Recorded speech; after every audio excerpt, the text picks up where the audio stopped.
हिंदू मुस्लिम ऐक्य, सामाजिक सलोखा आणि बंधुभावाची भावना अधिक दृढ करण्याच्या उद्देशाने आयोजित करण्यात आलेला हिंदू मुस्लिम रक्षाबंधन सोहळा 2026 उत्साहात पार पडला. शिवमुद्रा प्रबोधिनी सामाजिक संस्था आणि ठाणेकर पोलीस स्टेशन यांच्या संयुक्त विद्यमाने 28 ऑगस्ट रोजी या विशेष कार्यक्रमाचं आयोजन करण्यात आलं होतं. गेल्या 17 वर्षापासून ठाणे शहरात हा अनोखा उपक्रम सातत्याने राबवण्यात येत आहे. रक्षाबंधनाच्या निमित्ताने हिंदू मुस्लिम समाजातील नागरिक एकत्र येत परस्परांना राखी बांधून एकता, बंधुभाव आणि सामाजिक सलोख्याचा संदेश देतात.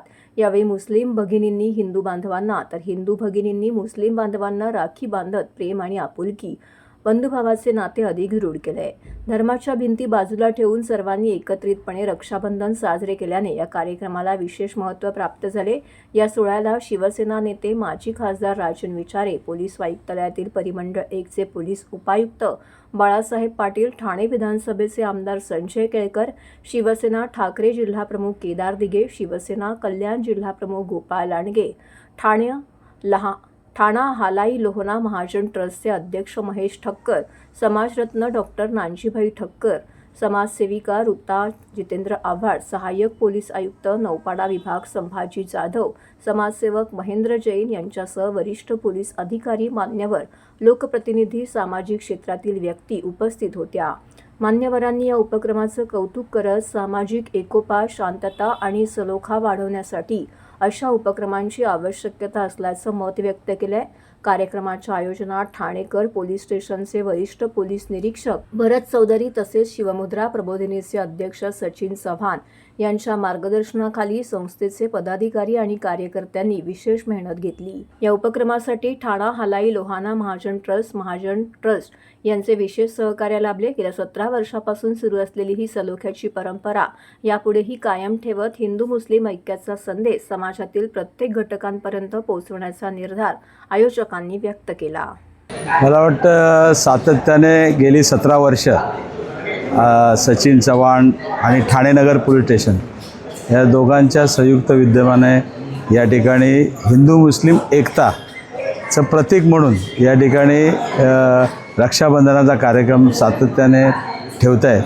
आणि तुम्ही बघितलं तर ठाण्यामध्ये धर्मवीर आनंद दिघे साहेबांनी मला वाटतं सर्व जाती धर्माच्या लोकांना एकत्र करून या ठिकाणी जे काय हे शिकवण घालून दिली होती तीच प्रथा आज सातत्याने 17 वर्ष सचिन चव्हाण आणि ठाणे नगर पोलीस स्टेशन करत आहे. मी खास करून सचिन चव्हाण, त्याचबरोबर ठाणे नगर पोलीस स्टेशनचे सिनियर साहेब आणि सर्व पोलीस यंत्रणा यांना मी धन्यवाद देईन की अशा पद्धतीने मला वाटतं एक आगळा वेगळा कार्यक्रम या ठाणे जिल्ह्यामध्ये प्रथमच सातत्याने गेली 17 वर्ष या दोघांच्या माध्यमातून होते. त्याबद्दल त्यांना धन्यवाद. ठाणे नगर पोलीस स्टेशन आणि शिवमुद्रा प्रबोधिनी यांच्या संयुक्त विद्यमाने गेली 17 वर्ष रक्षाबंधनाच्या दिवशी कौमी एकतेच्या माध्यमातून हिंदू मुस्लिम एकत्रितपणे येऊन रक्षाबंधनाचा कार्यक्रम साजरा करतात. प्रत्येक समाजामध्ये एकोपा राहावा आणि कुठल्याही स्वरूपाचे जाती तेढ निर्माण न होता शांतता व सुव्यवस्था राहावी हा सर्वांचा प्रयत्न असतो. त्या प्रयत्नाचाच एक भाग म्हणून गेली 17 वर्ष स्वयंस्फूर्तीने पोलीस स्टेशनच्या मदतीने हे लोक समोर येत आहेत आणि एक चांगला संदेश देण्याचा प्रयत्न करत आहेत. रक्षाबंधन हा सर्वात महत्त्वाचा सण आहे. या सणाच्या निमित्ताने बहिणीच्या सुरक्षिततेचा वादा हा भाऊ करत असतो. हे करत असताना पोलिसांचं मुख्य कर्तव्य जे आहे ते सर्वांचं रक्षण करणं हा पोलिसांचा कर्तव्याचा भाग आहे. त्यामुळे रक्षाबंधन हा आमच्यासाठी हा रक्षाबंधनाचा धागा आम्ही ज्यावेळेस पोलीस विभागामध्ये आलेलो आहोत त्याच दिवसापासून बांधलेला असतो. त्या सर्व समाजाचं रक्षण करण्याची जबाबदारी आमच्यावर आहे.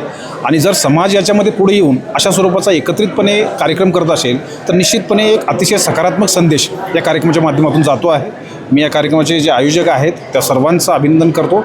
आणि एक वेगवेगळ्या स्तरामध्ये वेगवेगळ्या ठिकाणी अशा स्वरूपाचे एक चांगले कार्यक्रम झाले तर निश्चितपणे जे जातीय तेढ निर्माण होते किंवा लहानसहान गोष्टीवरून जे वादविवाद निर्माण होतात ते निश्चितपणे कमी होण्यासाठी मदत होऊ शकते. हो, हा कार्यक्रम शिवमुद्रा प्रबोधिनी आणि टाउन पोलीस स्टेशन ठाणा हे बरेच वर्ष करत आहेत. मला वाटतं 17-18 वर्षामध्ये 2 वर्ष करोनासाठी खंड पडला होता.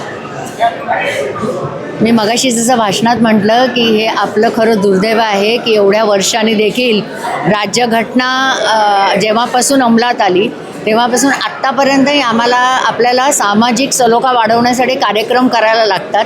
समाज म्हणून कुठेतरी आपण चुकतोय का हा विचार सगळ्यांनी केला पाहिजे. आणि बाकी असे खूप कार्यक्रम होत असतात जिकडे सगळीचकडे होत असतात. आणि माझं भाग्य आहे की दरवर्षी शिवमुद्रा मला आमंत्रित करते आणि मला यायला योगही येतो आणि वेळही मिळतो. आणि तुम्ही सगळी प्रसारमाध्यमं पण दुर्दैवाने आता थोडी गव्हर्नमेंटच्या बाजूने बोलल्यामुळे मला असं वाटतं की आपणही जर आपल्याला असं खरंच वाटतं की आपल्या TRPचा परिणाम लोकांच्या मनावर, मेंदूवर, विचारांवर होत असेल तर सगळ्या गोष्टी बाजूला ठेवून थोडं सामाजिक सलोखा कसा वाढेल याच्याकडे देखील प्रयत्न आपण केले पाहिजेत. हल्ली बनणाऱ्या मूव्हीज पण सगळ्या प्रचार मूव्ही असतात आणि त्या एनिवे सगळ्या आमच्या कंट्रोलमध्ये नाही आहे, कंट्रोलच्या बाहेर आहे. पण मी स्वतः एक नागरिक म्हणून याच्यामध्ये काय करू शकते, कारण आता सध्या तरी जे काय आपल्याकडे वातावरण आहे ते फक्त सामाजिक सलोखाच नाही तर एकंदरीतच माणुसकी कशी समाजामध्ये राहील याच्यावर खूप तीव्र विचार होण्याची गरज आहे. अशा कार्यक्रमातनं थोडं प्रबोधन होत असतं लोकांचं.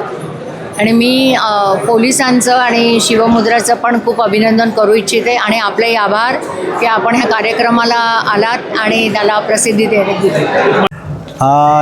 शिवमुद्रा प्रबोधिनी आणि ठाणे नगर पोलीस स्टेशन यांच्या संयुक्त विद्यमाने हे 17वं वर्ष आम्ही साजरा करतो आहे. जातीय सलोखा अंतर्गत हिंदू मुस्लिम रक्षाबंधन सोहळा म्हणजे ज्या टायमाला चालू केलं त्या टायमाला एक साधारण 10-12 लोकं होती. आज मागिरी, राबोडी, कळवा, मुंब्रा इथून असंख्य हिंदू आणि मुस्लिम बांधव येतात. मुस्लिम भगिनी हिंदू बांधव राखी बांधतात आणि हिंदू भगिनी मुस्लिम बांधव राखी बांधतात. ह्याच्यामध्ये एकच गोष्ट आहे की या देशाच्या जडणघडणीमध्ये हिंदू आणि मुस्लिम या दोघांचा सिंहाचा वाटा आहे आणि हे दोन्ही धर्माची लोकं हे देशाला महासत्ता करायला फार मोठं काम करत आहेत. दोन्ही धर्मामध्ये जातीय सलोखा बिघडण्याची कामं काही समाजकंटक लोक करत असतात. त्यांना एक मेसेज द्यायचा आम्ही प्रयत्न करतो की आपण कितीही वाईट वागा, किती विष कालवा तरीसुद्धा या देशामध्ये हिंदू आणि मुस्लिम बांधव एकत्र राहतात, एकत्र नांदतात आणि या देशाच्या जडणघडणीमध्ये सिंहाचा वाटा उचलतात.